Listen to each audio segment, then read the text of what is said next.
Hello friends, welcome to my channel. അപ്പോൾ ഇന്ന് ഞാൻ വന്നേക്കുന്നത് ഒരു വെജിറ്റേറിയൻ മീൻ കറിയുമായിട്ടാണ്. അതായത് മീൻ കറിയുടെ അതേ ടേസ്റ്റിലുള്ള വഴുതനങ്ങ വെച്ചുള്ളൊരു കറി. ഇത് നല്ല ടേസ്റ്റിയാണ്. ഇത് നമുക്ക് ചോറിന് മാത്രമല്ല ദോശയുടെ ഒക്കെ കൂടെ കഴിക്കാവുന്ന ഒരു കറിയാണ്. അപ്പോൾ ഇതെങ്ങനെ ഉണ്ടാക്കാമെന്ന് നോക്കാം. അപ്പോൾ നമുക്ക് നമ്മുടെ വഴുതനങ്ങ കറി ഉണ്ടാക്കാൻ തുടങ്ങാം. ഞാനിവിടെ 3 വഴുതനങ്ങയാണ് എടുത്തേക്കണത്. ഏറ്റവും നല്ലത് ചെറിയ സൈസ് എടുക്കണം കേട്ടോ. എനിക്കിപ്പോൾ കുറച്ച് വലുതാണ് കിട്ടിയേക്കണത്. നല്ല കളറുള്ള ചെറിയ വഴുതനങ്ങയാണ് ഏറ്റവും നല്ലത്. അപ്പോൾ നിങ്ങൾക്ക് അത് കിട്ടുവാണെങ്കിൽ അത് വാങ്ങിച്ചോളൂ. ഇനി ഇത് നമുക്ക് ചെറുതായിട്ടൊന്ന് കട്ട് ചെയ്ത് കൊടുക്കാം. ഈ ഒരു വലിപ്പത്തിലാണ് കട്ട് ചെയ്തേക്കണത്.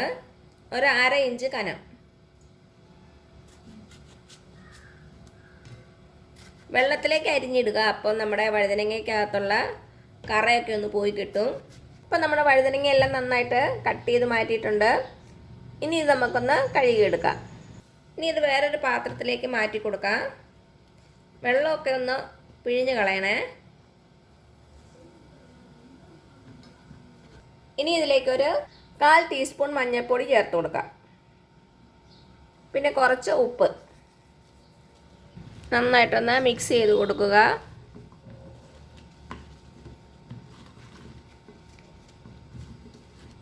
ഇപ്പം നമ്മുടെ വഴുതനങ്ങയിൽ മഞ്ഞൾപ്പൊടി ഉപ്പുമൊക്കെ നന്നായിട്ടൊന്ന് പിടിച്ചിട്ടുണ്ട്. ഇനി ഇതൊരു 15 മിനിറ്റ് നമുക്ക് മാരിനേറ്റ് ചെയ്ത് വച്ചിരിക്കണം. അപ്പോൾ ഇതൊരു 15 മിനിറ്റ് ഇങ്ങനെ ഇരിക്കട്ടെ കേട്ടോ. നമ്മുടെ വഴുതനങ്ങ മാരിനേറ്റ് ചെയ്ത് വച്ചിരിക്കുന്ന സമയം കൊണ്ട് ഞാനിവിടെ ഒരു കൈപ്പിടി ചെറിയ ഉള്ളി, ഒരു 10-15 എണ്ണം ഉണ്ടാവുമേ, ഇങ്ങനെ ചെറുതായിട്ടൊന്ന് കട്ട് ചെയ്ത് വെച്ചു. പിന്നെ ഒരു ചെറിയ കഷ്ണം ഇഞ്ചി, അതും ഇങ്ങനെ ചെറുതായിട്ട് കട്ട് ചെയ്ത് വെച്ചിട്ടുണ്ട്. പിന്നെ വേണ്ടത് ഒരു 8-10 വെളുത്തുള്ളി അല്ലി, അതും ചെറുതായിട്ട് കട്ട് ചെയ്ത് വെച്ചേക്കുവാണ്. പിന്നെ വേണ്ടത് 2 പച്ചമുളക്. ഇനി നമുക്ക് 2 തക്കാളിയുടെ ആവശ്യമുണ്ട്. കുക്ക് ചെയ്യണതിൻ്റെ ഇടയ്ക്ക് കട്ട് ചെയ്താൽ മതി. ഇപ്പം നമ്മുടെ വഴുതനങ്ങ ഒരു 15 മിനിറ്റ് കഴിഞ്ഞിട്ടുണ്ട്. ഇനി നമുക്ക് നമ്മുടെ വഴുതനങ്ങ ഒന്ന് ഷാലോ ഫ്രൈ ചെയ്തെടുക്കണം. അതിനുവേണ്ടി ഞാനൊരു പാത്രം വെച്ചിട്ടുണ്ട്. അതിലേക്ക് കുറച്ച് വെളിച്ചെണ്ണ ഒഴിച്ചു കൊടുക്കാം. വെളിച്ചെണ്ണ തന്നെയാണ് കൂടുതൽ നല്ലത്. ഇപ്പം നമ്മുടെ എണ്ണ ചൂടായിട്ടുണ്ട്. ഇനി നമ്മുടെ വഴുതനങ്ങ നമ്മുടെ എണ്ണയിലേക്ക് ഇട്ട് കൊടുക്കാം. തീ ഒത്തിരി കൂട്ടി വെക്കരുതേ. അപ്പോൾ ഇതൊന്ന് ഫ്രൈ ആയിട്ട് വരട്ടെ.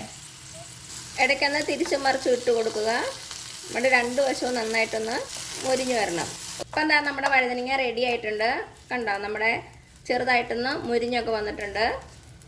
ഇനി ഇത് നമുക്ക് മാറ്റി വയ്ക്കാം. ഇപ്പം ഞാൻ വേറെ ഒരു പാത്രം വെച്ചിട്ടുണ്ട്. നമുക്കതിലേക്ക് വെളിച്ചെണ്ണ ഒഴിച്ചു കൊടുക്കാം. ഇപ്പം നമ്മുടെ എണ്ണ നന്നായിട്ട് ചൂടായിട്ടുണ്ട്. ഇതിലേക്ക് നമുക്ക് വെളുത്തുള്ളി ഇഞ്ചി ഇട്ട് കൊടുക്കാം.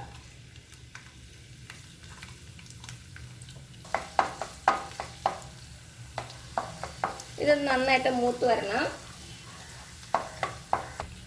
ഇപ്പം നമ്മുടെ ഇഞ്ചി വെളുത്തുള്ളി നന്നായിട്ട് മൂത്ത് വന്നിട്ടുണ്ട്. ഇനി ഇതിലേക്ക് നമുക്ക് 2 പച്ചമുളക് ഇട്ട് കൊടുക്കാം. ഒന്ന് നടുവേ കീറിയിട്ടതാണ്. ഇതിലേക്ക് കുറച്ച് കറിവേപ്പില. ഇനി ഇതിലേക്ക് നമുക്ക് ചെറിയ ഉള്ളി ചേർത്ത് കൊടുക്കാം.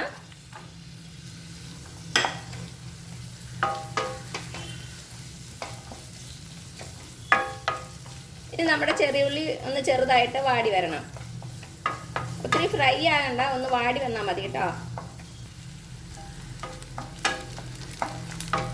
ഇപ്പം നമ്മുടെ ചെറിയ ഉള്ളി ഒന്ന് നന്നായിട്ട് വാടി വന്നിട്ടുണ്ട്.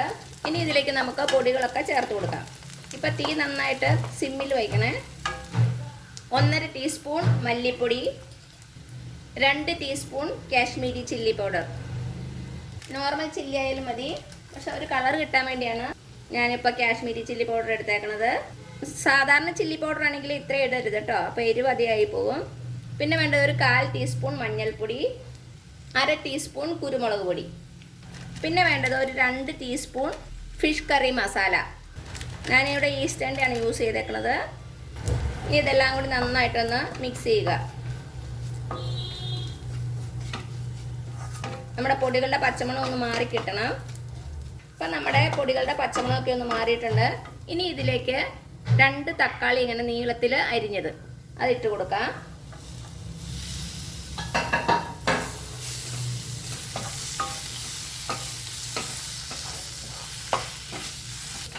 ഇനി നമ്മുടെ തക്കാളി നന്നായിട്ടൊന്ന് വെന്തുടയണം.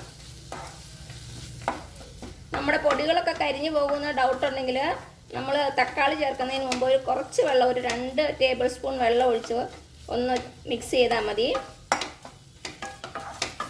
അപ്പം ഞാൻ വെള്ളം ഒഴിച്ചിട്ടില്ല. നമ്മൾ പൊടികളൊന്നും കരിയാതെ നോക്കണം കേട്ടോ.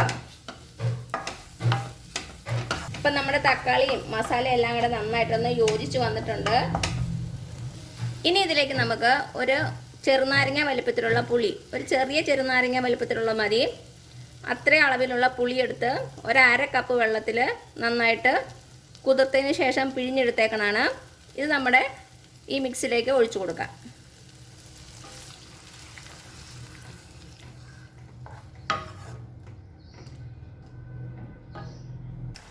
ഇപ്പം നമ്മുടെ പുളിവെള്ളമൊക്കെ നന്നായിട്ടൊന്ന് തിളച്ചിട്ടുണ്ട്.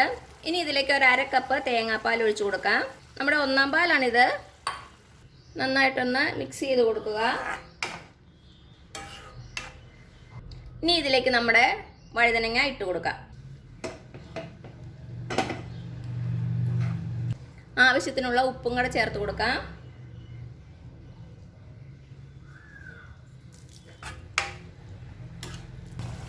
ഇപ്പം നമ്മുടെ കറി നന്നായിട്ട് തിളച്ച് വന്നിട്ടുണ്ട്. ഇനി നമുക്ക് നമ്മുടെ കറി ഒന്ന് അടച്ചു വെച്ച് കൊടുക്കാം. ഇനി ചെറു തീയിൽ ഒരു 5 മിനിറ്റോളം ഇതൊന്ന് തിളയ്ക്കണം. അപ്പോൾ ഒരു 5 മിനിറ്റ് വരെ നമുക്ക് വെയിറ്റ് ചെയ്യാം.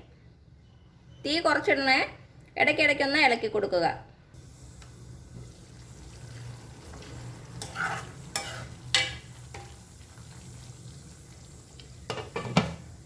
ഇപ്പോൾ ഒരു 5 മിനിറ്റ് ആയിട്ടുണ്ട്. നമുക്കൊന്ന് തുറന്ന് നോക്കാം. ഞാൻ ഇടയ്ക്ക് 1-2 പ്രാവശ്യം ഇളക്കി കൊടുത്തായിരുന്നേ.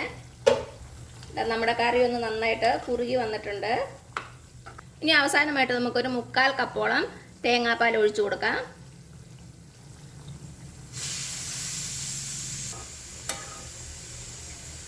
ഈ തേങ്ങാപ്പാൽ ഒഴിച്ചതിന് ശേഷം നമുക്ക് തിളയ്ക്കേണ്ട ആവശ്യമില്ല.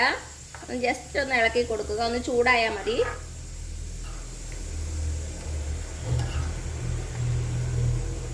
ഇനി നമുക്ക് തീ ഓഫ് ചെയ്യാം.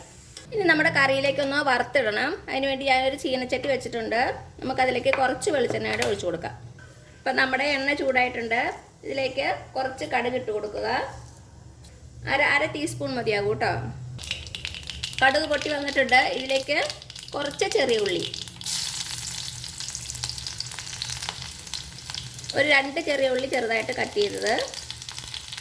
ഇനി ഇതിലേക്ക് കുറച്ച് കറിവേപ്പില. ഇനി തീ ഓഫ് ചെയ്യുക. ഇനി നമുക്ക് നമ്മുടെ കറിയിലേക്ക് ഒഴിച്ചു കൊടുക്കാം. അപ്പം നമ്മുടെ കറി ഞാനൊരു ചട്ടിയിലേക്ക് മാറ്റിയിട്ടുണ്ട്. മീൻകറി സ്റ്റൈലില്ല, അതിനു വേണ്ടി മാത്രം.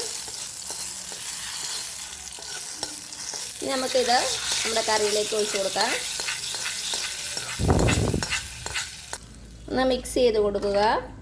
അപ്പോൾ ഇത്രയേ ഉള്ളൂ നമ്മുടെ ടേസ്റ്റി ആയിട്ടുള്ള വെജിറ്റേറിയൻ മീൻകറി. എല്ലാവരും ഒന്ന് ട്രൈ ചെയ്ത് നോക്കണേ.